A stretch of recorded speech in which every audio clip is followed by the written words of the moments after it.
Well, 150 years after the official abolition of slavery, human trafficking continues to exist and to acquire considerable dimensions globally.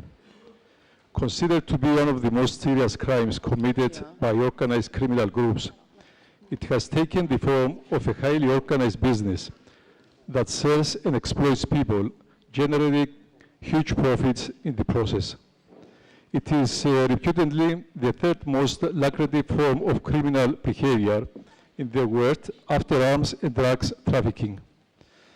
The vulnerability of the victim, usually due to financial and social factors, such as poverty and armed conflicts, constitutes the primary factor in keeping alive this inhuman phenomenon. Victims of this modern kind of slavery are mostly women and children, but in many cases, men as well. Women and children are usually victims of sexual exploitation, as opposed to trafficking for the purposes of labor exploitation, where a victim can be any person regardless of sex and age. The island of Cyprus, situated at the northeastern corner of the Mediterranean Sea, has a history and civilization about 9,000 years old. Nevertheless, politically became an independent republic only in 1960, ending a long sequence of foreign rulers. Since 1st of May 2004, our country is a full member of the European Union. In Cyprus, the problem of human trafficking, particularly sexual exploitation of women, and the trade associated with it, reached alarming proportions and remains a dark spot on Cypriot life. The geographical position of Cyprus, in line with the economic growth that followed the Turkish invasion of 1974, as well as the dissolution of the former Soviet Union and the volatility existing in neighboring countries, are among the main factors contributing to the growth of this unacceptable phenomenon. In its early stages, thousands of young foreign women legally entered Cyprus with under the status of artists to work essentially as prostitutes. To exercise effective migratory control and reduce this unacceptable behavior, the local authorities tried to define and implement more stringent regulations for the entry of foreign artists in Cyprus.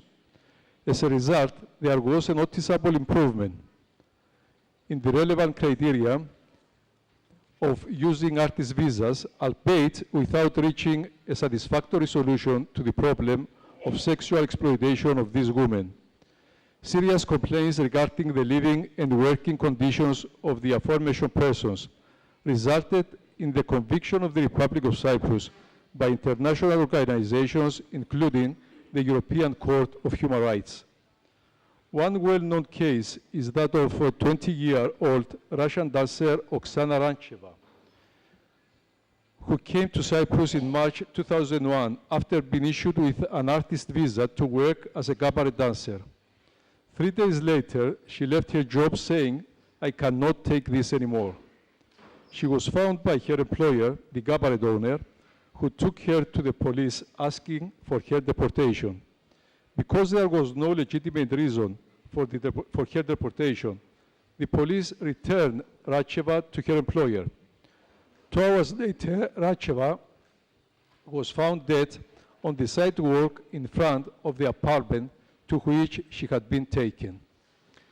The post-mortem examination concluded that her death was caused by a fall in her attempt to escape. The local court, the District Court of Limassol, ruled that Rancheva died under conditions resembling an unusual accident, which suggested she had attempted to escape from the apartment in which she was residing. According to the court ruling, there was no evidence of any criminal liability by a third party for her death.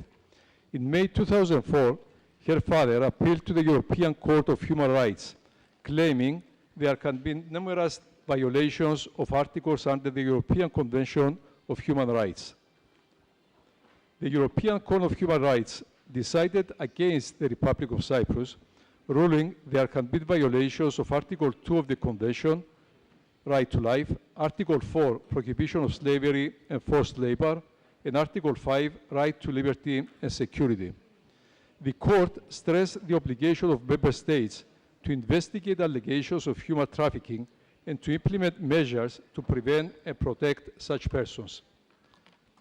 Cyprus has signed and ratified all international and European conventions relating to issues of human trafficking, prostitution, and other related illegal activities.